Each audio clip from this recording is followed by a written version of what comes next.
Namoonni Saawud Arabiyaa keessatti murtiin du'aa itti murteeffame maaliif sababa akkamiitii fi murtiin du'aa itti murteeffame maaliif akka qalaman akkasuma immoo yeroo isaanii maatii isaaniitti nagaadhaan hammatanii ani du'uuf hin jira yookiis immoo lubbuu kana rabbiidha kan na keessa kaa'ee namni waan namatti liqeesse tokko immoo guyyaa tokko deebi'ee namarraa fudhachuu isaa waan hin oollee fi lubbuu kiyyallee rabbiin kinooyii sa'aatii ammanaa kanatti amma kanaatti narra akka fudhatuu fi natti himamee jira jedhanii yeroo isaanii maatii isaanii haadhaaf abbaa obboloota isaaniitti dhugaa waaqayyo yeroo isaanii man keessatti ani obsuutiin dadhabe jechuudha. Garaatu na dadhabe siniin jedha obboloota kooyi. Nagaan waaqayyo lafa jirtanitti isiniif haa baay'atu. Hordoftoonni chaanaalii kiyyaa akkam jirtu nagaa keessanii?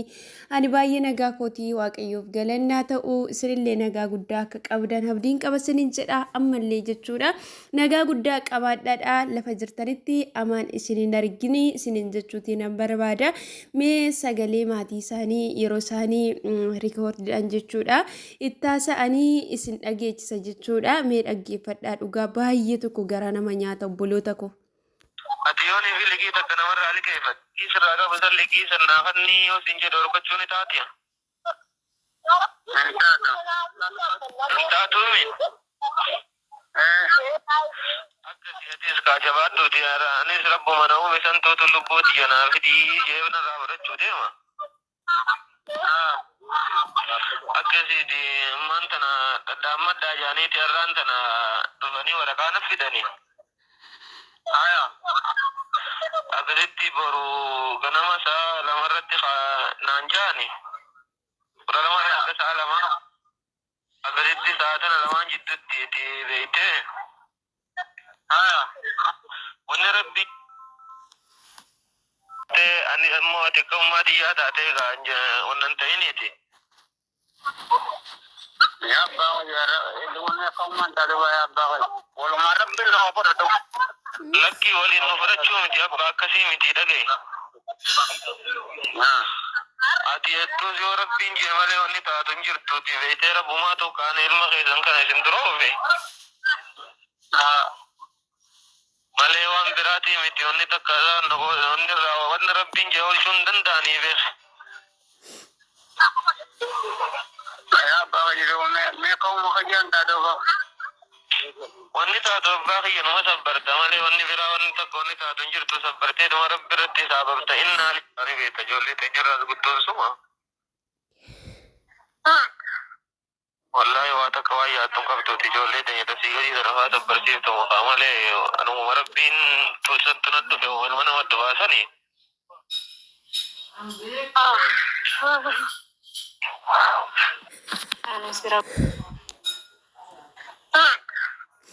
Wallahi waa takka waan yaaddu qabduuti ijoollee teenya tasii gadii sarafaa sabbarsiiftu naannoo dhaabbateeti fi amaanillaahi isin jedhee dhokkoleetti ta'e.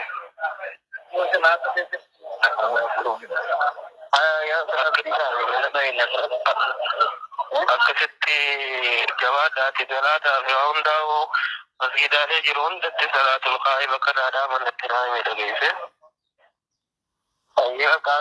Deekaa kuna iddoo deekaa irratti feesee hin dabalte.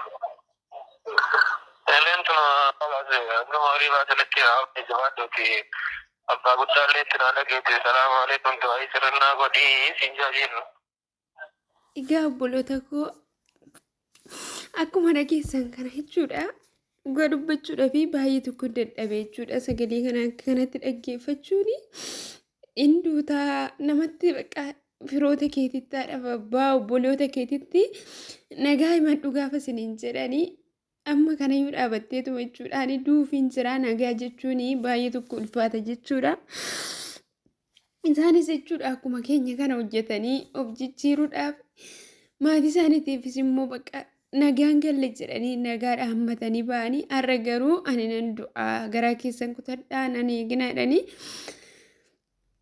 akkasanatti jechuudha maatii isaaniitii fi kan isaan dhaamanii jiranii waaqayyo wanta akkana kana namarraa haa qabu isiniin jedha obboloota koo. Obboloonni kunis immoo sababni isaanii akka kanatti jechuudha murtiin du'aa itti murtaa'ee fi maaliif jechuutii dandeessu jechuudha. Sababni obboloonni kun akka kanatti du'a itti murteeffamee fi kan isaan deemanii karaa baaraa yookiis immoo daandii kutanii jechuudha. Miila isaaniitiin kan deemanii maaliidhaafis duuni kun kan itti murteeffame akkamittiin akka qabamani isinitti hima jechuudha. Obboloota koo obboloonni kun kan isaan ittiin qabamanii dallaalan jechuudha, dirqaman jechuudha. Wanta baatanii deemanillee otoo hin beekiin baala nama adochuu kan gatii guddaa baasuu kan birrii guddaadhaani bitamu obboloota gara biyya Saudi Arabiyaa kana hojiidhaaf miilan imalanii isaan baachisee otoo deemaa jiranii daangaa irratti jechuudha. Otoo isaan achi seenuudhaa jiranii kan inni qabe akkasumallee jechuudha lammiin Itoophiyaadha. Baala nama hadochuu kana qoricha shiishaa waan akkasii jedhama jechuudha.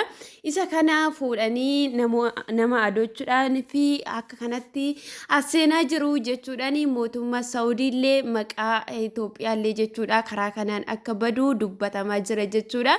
Kanaafiyyuu obboloonni kun akkuma kiyyaa fi akka keessanii jireenya isaanii jijjiiruudhaaf malee baalli kunillee maal akka ta'e maaliif akka baatanillee dirqama isaanii bakka meeshaadhaan kan isaan jechuudha doorsifamanii baachifamanii deeman waan ta'eef wanti isaan beekanii jiru.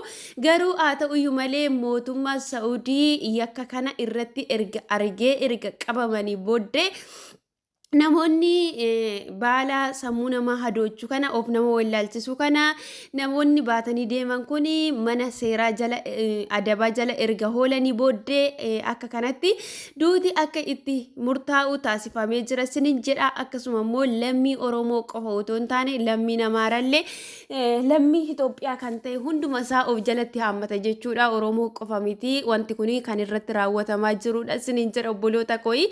Kanaaf dallaalonni biyya keenyaa jechuudha namoota fuudhanii biyyarraa gara biyya biraatti kan dabarsani lubbuun dhala namaa akka baalaatti fakkaatee jira jechuudha. Maaliif keessa fi alatti lubbuun lammii keenyaa kan inni dhumaa oolu Itoophiyaa keessatti illee guyyaa guyyaadhaan jechuudha. Namni illee walajjeesaa hoolaa tisiisayyuu waan ajjeefne itti fakkaatu jechuudha namni gaafa lubbuu namaa baasuu jechuudha.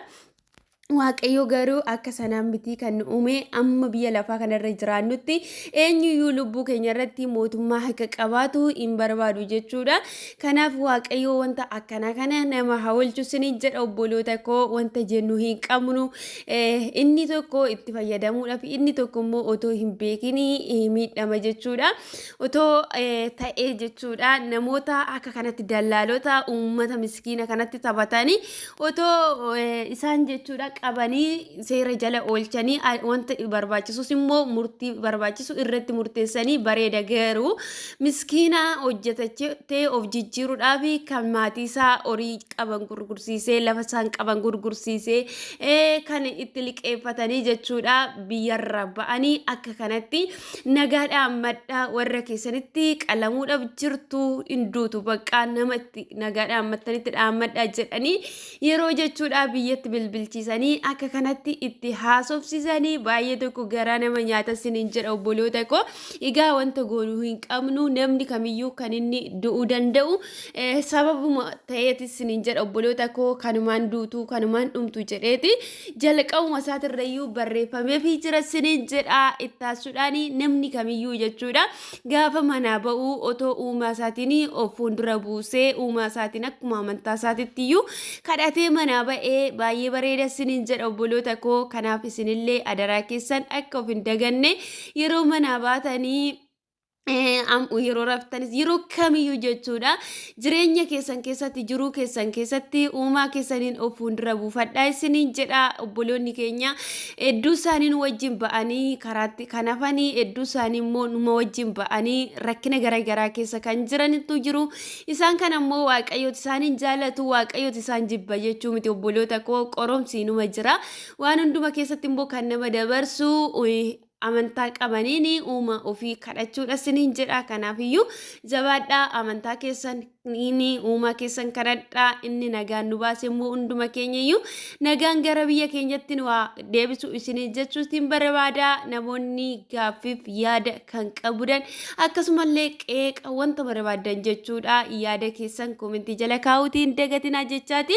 Haara kan dhuftan immoo subscribe, like, share gochuudhaani walaa jajjabeessu isiniin jedha. Chaanaaliin kun kan keessanii sagaleen kun walii keenyaaf waan ta'eef gaafa rakkanne kan itti sagalee waliif taanu isiniin jedha obboloota koo. Kanaaf iyyuu chaanaalii kana viidiyoo hojjetamu share godha, like godha, yaada qabdanillee komentii jalatti barreessaa isiniin jechuuti nan barbaada. Namoonni seenaa garaagaraa kan qabdani dhaloota barsiisa kan jettanii keessan na dubbisuuti dandeessu. Komentii jalaan lakkoofsa koona gaafattan isinii kennuutiin danda'a.